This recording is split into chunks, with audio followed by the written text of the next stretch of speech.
Welcome back to A Funnier You. I am Rick, creator of A Funnier You. In this video, we're going to give you an example of how to improve your sense of humor, how to be funnier, and get more laughs. In the last video in this series, we talked fundamentally about listening, being a word I'm not, being present. There we go. That's the word I'm looking for, being present. Being present is a gift. That's why it's called the present. All right, silly stuff. Being present in the conversation, in the moment, even when you're speaking, and listening to what is being said, listening to the person you're talking to, listening to yourself, and you will eventually get to where you will hear yourself speaking and be able to create a laugh in that moment. Listen, identify the assumption, identify the expectation, identify the intent of what is being spoken. That is a skill all by itself, those two items. Start practicing that now. When you go to the store, when you listen to people at work, when you have conversations, work on identifying the intention, the expectation, and the literal meaning, the real meaning. Apologies, not the literal meaning, but the intention of what is being said. Now, once you have that, you're going to work on twisting what the meaning is, what the intended meaning is, what the assumption is, what the expectation is. You're going to twist it into something else, and that is the difference between reality and comedic reality, and that is where humor happens, and that is where you will generate laughs. This example is literal interpretation. Now, this is how I developed my reputation as a kid on being naturally funny. Now, the problem with literal interpretation is you also get called a smartass a lot, which is fine. I don't care. I enjoy it, frankly. Literal interpretation. Let me give you an example. Well, let me give you a few examples. All right. So I, as a kid, we were over at some friend's house. The host couple said, "You're going to stay for dinner."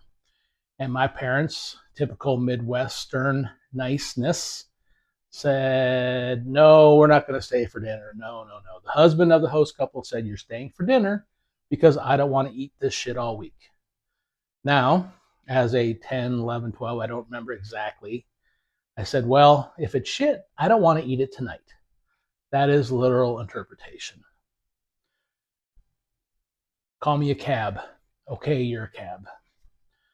Another way I used literal interpretation was I was working for a large insurance company.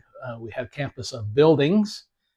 I had a meeting with a woman named Vanessa. Vanessa had one of her employees call me and say, "Hey, can you come over to Vanessa's building for the meeting instead of her going over there?" I said, "Sure." So I show up to the meeting with Vanessa, and she said, "Oh, thank you for coming over here.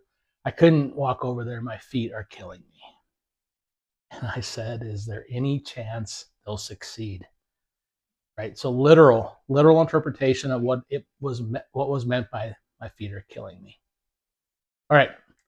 So here's how you're going to improve your sense of humor. Here's how you're going to be funnier. Start listening today. Take notes, pay attention, use your phone, use a note app, and start paying attention to those things, because I want you to start developing what I call a library of priors. A lot of times I'm funny in the moment, I'm funny quick, just because I use a phrase I've used 1,000 times. It's boring to me, but it gets a laugh from a person who hasn't heard it before. I enjoy it. I get a little smirk on my face, and I let me give you an example of a library of priors. Whenever anybody brings up memory or having a bad memory, I just say, "Remember, memory is the third thing to go," and I just drop it flat. And then if they say, "Well, what are the first two?" Yeah, I don't remember. If they don't say anything, I never bring it up. All right, so that's the value of a library of priors. So listen, identify the assumption, the expectation, the intended meaning, and then start looking for opportunities where literal interpretation could be applied and would get a laugh. So, two levels of starting here. Just identify the opportunity for literal interpretation, make a note of it. Now, if you're feeling brave, you're willing to risk, you're willing to step out there, say it. See what happens. Enjoy the laughs. If you do this, I promise you, you will become a funnier you and improve your sense of humor. All right, I look forward to seeing you on the next video.